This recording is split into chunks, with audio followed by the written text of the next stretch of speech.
Hello, I'm Lawrence Owen, and welcome to another All 22 Film Room Breakdown.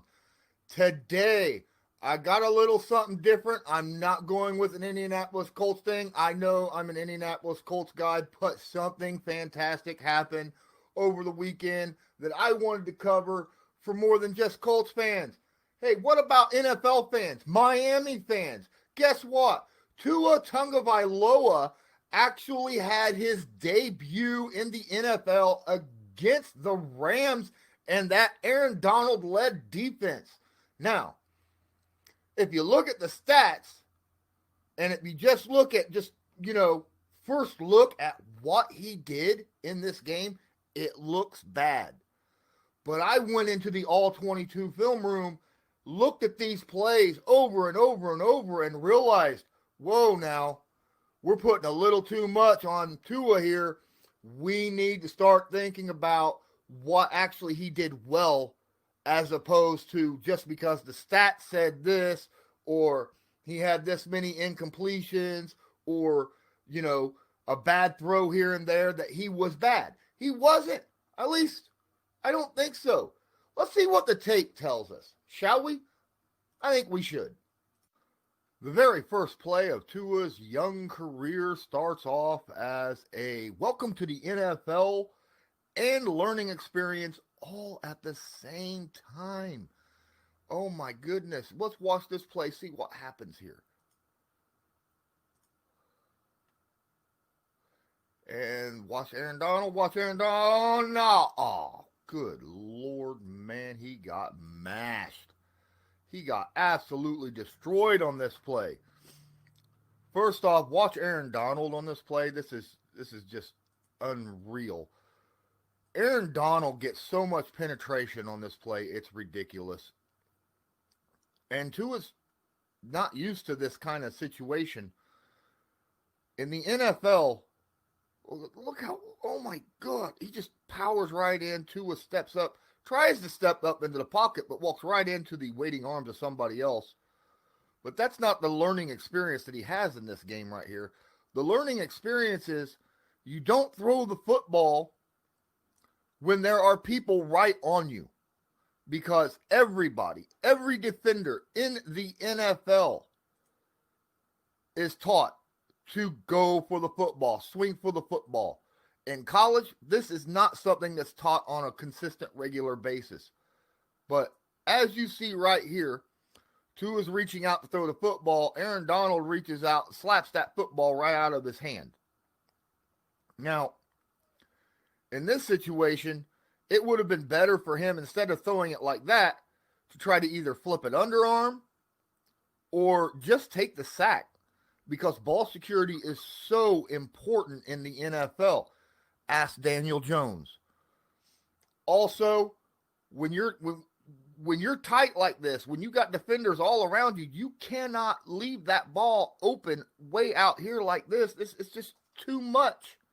Way too much of a chance of it getting swatted.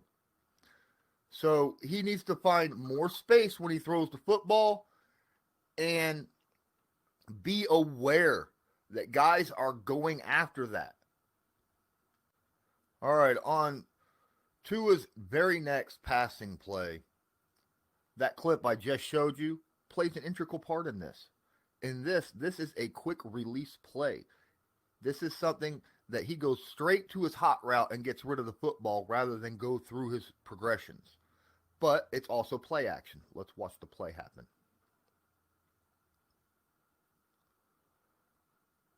Nice 8-yard completion. Very nice little 8-yard completion. Now, that play action helps him out dramatically because this is a blitz. You got number 50 coming in right here off the edge. And quite frankly, because of the play action, watch how it changes 50. It makes 50, instead of 50 coming straight up, at this point, had that play action not happened, number 50 would have been right here as Tua throws the football. And he would not have been able to get rid of this football. He would have had to bring the ball in, probably come up under, and then you'd end up having number 90 or somebody in your face. But the beauty of that is you got number 90 crossing over because he thinks it's a run play. Number 50 has to pause, and that allows Tua the time to get rid of this ball quickly. And he throws it right in a perfect spot for the receiver to catch it. It's a little low, but he led the receiver freaking beautifully. Beautifully. Well out in front of him as he's running his route. He catches the football. Easy pitch and catch for 8 yards on second down. Now, could he have thrown the ball a little bit higher? Yes. He probably could have, because the ball came in here. The receiver had to kind of go down to catch the football. If he'd have got it up a little bit higher, he probably, with the lead that he had on the football, that receiver probably could have caught the ball and continued to run and probably picked up not just a first down, but maybe a few extra yards afterwards, because he had good separation from the corner. This guy probably would have hit him probably around in here as he come up along the edge. Probably would have lit him up about here, but he would have had a first down plus probably 5 or more yards unless he broke a play off. This was a very good pass, however, because where he passed the football, only he's catching it. And if he somehow tips the football, it's going to the ground. It's not going up in the air. If he throws it here and he misses the ball will get tipped, and you got the cornerback sitting here, most likely would be most likely able to run under it and intercept the football. So throwing it low on 2nd and 10 is not that big of a deal, because you're picking up 8 yards. You're picking up 8 yards, and you're giving yourself 3rd down and 2. It's a very good play here by Tua Tagovailoa. You're still here? Awesome! Thanks for watching this stream. Please, if you have a moment of your time, hit the like button and subscribe to my channel so you're notified next time I go live. And if you got a few extra seconds, hit that description down there below the video and check out all the places that you can follow me, whether it be Sportscaster here on YouTube, Twitter, Facebook, and there's a couple places where you can help donate to my channel. That way I can continue to bring all this content to you. Thank you for your support. Now, let's get back to the video. Here's an incomplete pass deep left to Mike Gesicki, and quite frankly, it goes incomplete, but this is a perfect throw by Tua. I mean, a perfect throw by Tua, and Gesicki just misses. Just misses. He should have went for the ball a little bit differently. Let's watch the play. Turns, throws. Oh, man. All right, let's look at the positioning of where this ball is well out in front. It would land here. Now, if Gesicki, instead of reaching for it right in front of the cornerback, where the cornerback, if you watch, easily is able to stick his hands right in between, easily able to do that, stick his hands between and force the incomplete pass. Instead, what Gesicki needs to do on this play, this ball is going to be right here. So what he needs to do instead, because the corner has position on him if he's reaching up for it, he needs to actually just wait for the ball to cross in front of him and catch it right here. That way he's using his body to block out the defender. It'd make it more difficult for the defender to get his hands in there and rip the ball out. And Gesicki would have had this catch easy. It would have been a great reception, because this ball is placed perfectly. It's just Gesicki goes after the ball in the wrong way, in a complete wrong way. Look at that. No, he should have just reached out in front of him and caught it instead. Because the corner's not looking back for the ball, so he won't know. The only way the corner is able to get a play on this football is by sticking his hands right here. See, he never looks back at the ball. All he's doing is reacting to Gesicki. So he sticks his hands, as he's taught to do, in between the arms. But if instead he sticks his arms out here where the ball's going to land, Gesicki just follow the football and catch it over here, he'd have had this pass. And the corner would not have been able to get his hands in there. Come on, man. This is going to go down as a bad incompletion on Tua, but quite frankly, this incompletion was on the tight end. On this play, Tua shows just about every single thing you want to see from a pocket franchise quarterback. Now, obviously, Tua has the skills not just to be a pocket quarterback, but on this, he shows good decision making, quick reads, everything you want to see. Now, let's watch this play and see how it unfolds.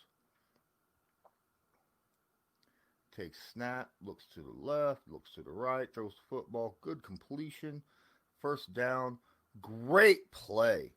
Just a fantastic play by Tua. Now, he gets this play out. He goes through all of his reads and throws a good pass. Could have been better, yes, but I'll explain why that is afterwards. But, I mean, it was a good pass for a first down and did it all in under 3 seconds. Under 3 seconds. Now, he takes a snap, and you got two guys that's getting ready to run a scissor route deep downfield. Now, right here, Tua just now looks off these two guys. Why? Because they're getting ready to cross here, but as you can see, there is nowhere. This safety plays this perfectly so that he's covering both these guys downfield. He cannot throw to these guys. These guys are covered. This is an interception waiting to happen if he throws this way. He looks them off, goes back over here. Now, as he's turning his head right now, turns it completely around, stops. As soon as he sees him, he's throwing. Why? Because he knows he's stopping right here at the 5-yard line. And he's going to come back just a hair.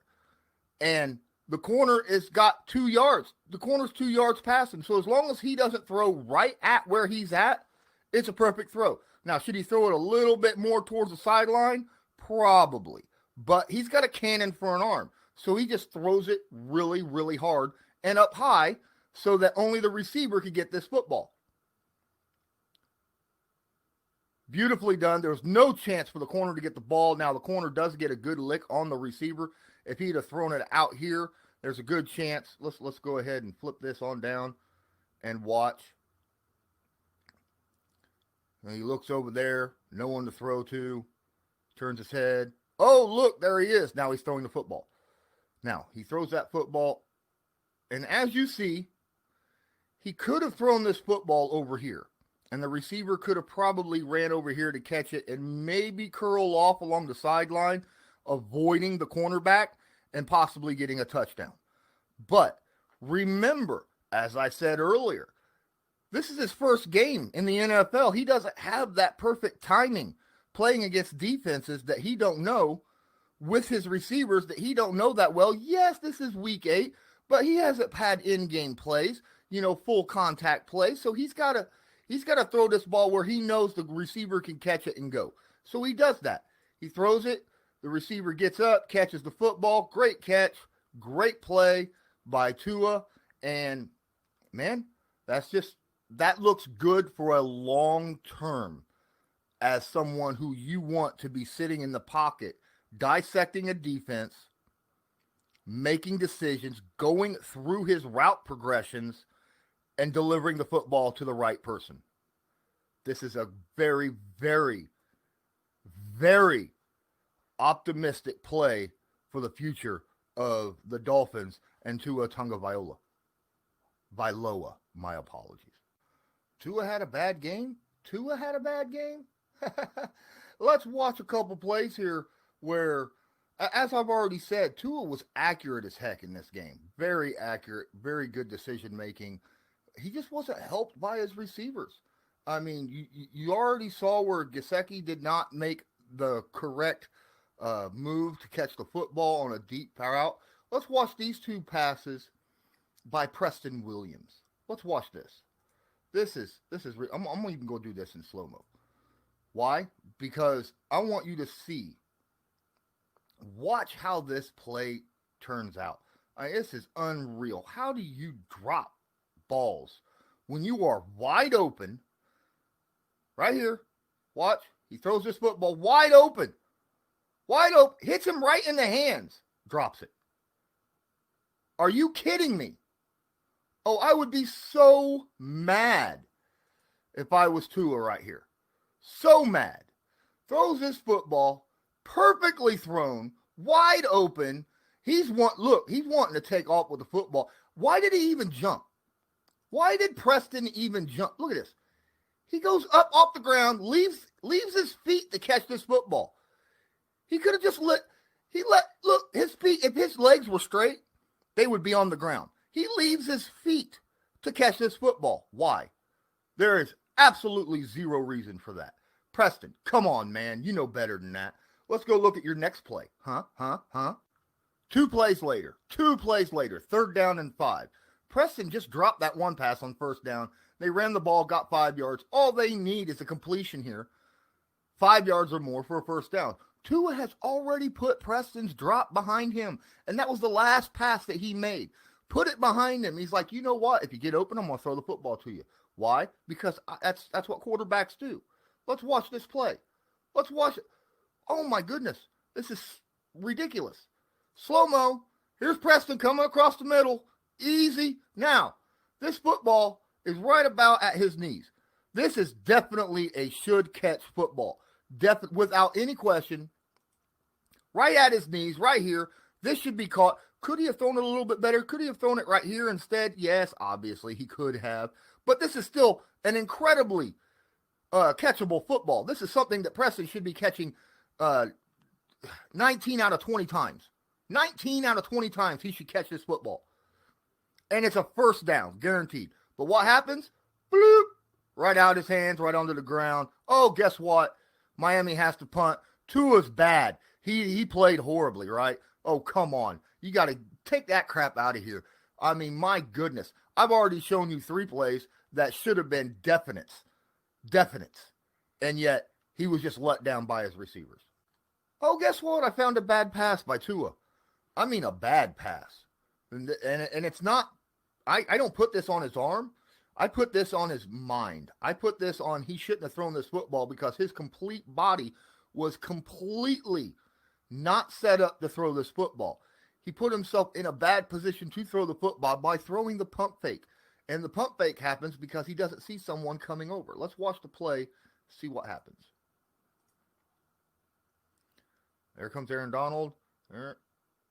Oh, way behind him. Oh, my goodness. That looked awful, didn't it? Now, let's break this down and find out why that happens, the way it happened.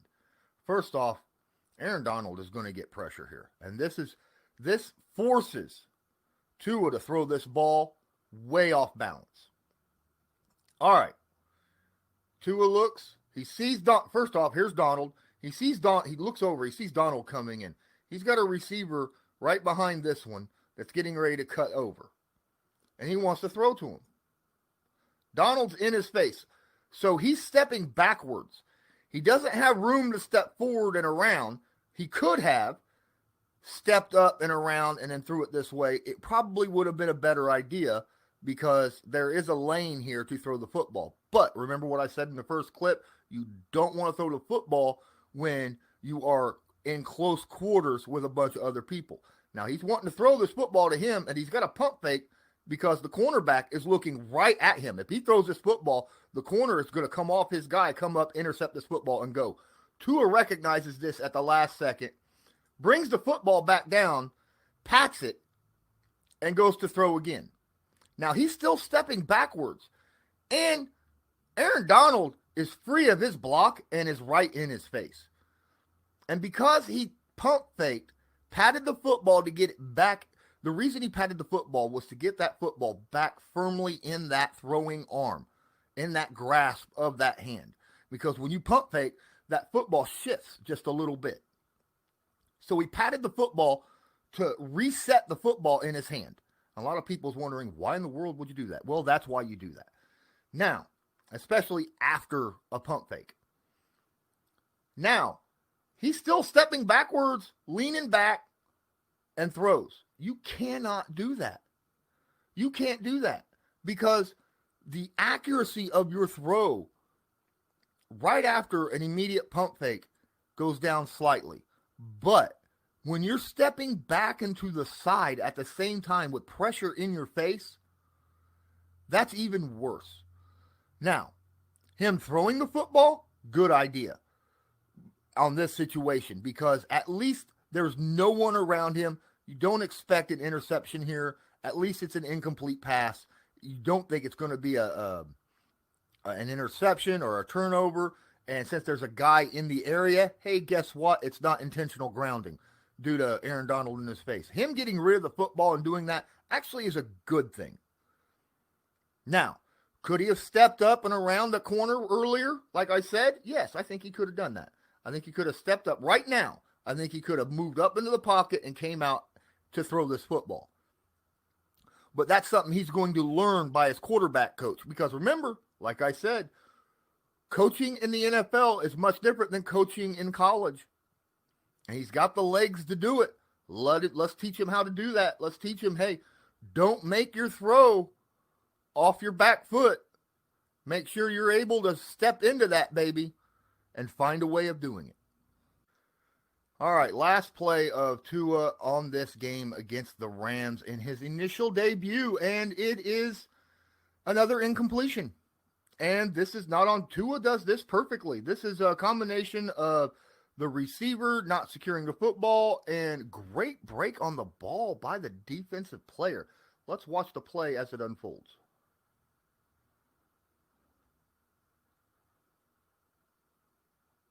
Bam. What? Really? Wow. All right, so Tua actually releases the football. The Rams are playing zone defense right now. Tua recognizes the zone. The receiver recognizes the zone. The receiver goes to the open spot of the zone, and before he even stops, Tua throws the football. Before he even, look, right here, he's coming over to the side. Tua's looking. He doesn't even stop yet. He's getting ready to stop, but he's just already thrown the football and a rocket to him. Plenty of space here. Plenty of space, but the corner is breaking hard, coming back on the receiver. Now, right there, you see that? He should have caught that football and secured it perfectly. All right, that ball is thrown beautifully. It hits him right in the basket, right here. Now watch, good break on the ball. He comes up, wraps, but the receiver does not pull the ball in high and tight like he's supposed to. It's down around his midsection, which is why the ball comes out on the tackle. It's not tight yet. He needs to bring this up higher. He needs to bring that elbow up and bring this ball in high and tight. He's too worried about breaking with the football after catching it rather than securing it. You only needed 2 yards on this play. This is guaranteed 2 yards. This is a first down. This would have moved the chains, but the receiver did not secure it fully. And when he got hit, the ball comes out. And yet, it's another incompletion on Tua's stat sheet. Now, as I've shown you, Tua actually, for the majority of this game, played very well. He did the Miami Dolphins did not rely on Tua, knowing, hey, you know what, Tua, this is his first game in. We want to ease him in. We're not going to give him too many passes to have to throw. Okay, we're going to ease him in, especially against this defense. So they ease him in, only give him a few passes in order to, break him in. They're going to run a lot of wildcat stuff with running backs, with Gaskins and all them. But Tua does his job well. And to me, that thinks Tua is going to be an excellent quarterback in the NFL as long as the receivers don't let him down. Way too many drops. Way too many drops in his debut. He should have been well up over 70% completion percentage in this game if it wasn't for the drops, the bad drops that we've seen. So that narrative that Tua played horribly in this first game against the Rams, it's a bad narrative. It's a terrible narrative. Don't believe a word that you think in that. It's all about this right here. This right here. Receivers not securing the football, making sure that they catch it. Receivers not going after the football in a way they should. Just wait. You'll see. Tua's going to be a heck of a quarterback in the NFL. So as you can see, Tua actually played quite well.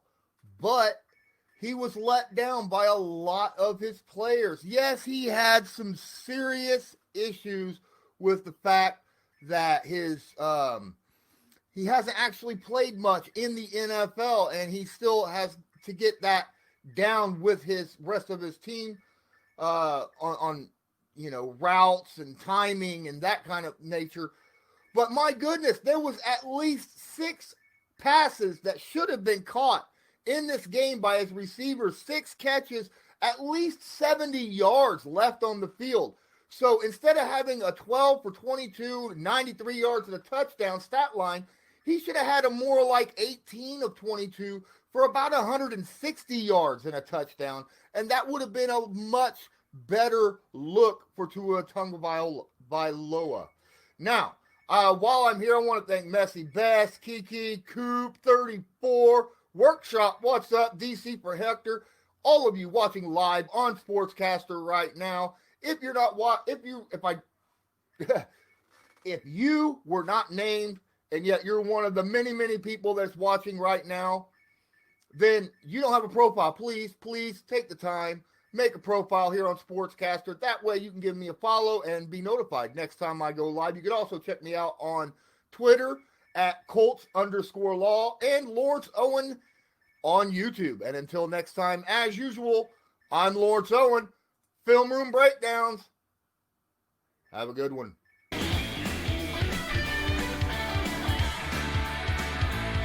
Just because a player's not a household name doesn't mean we can't make him a household name.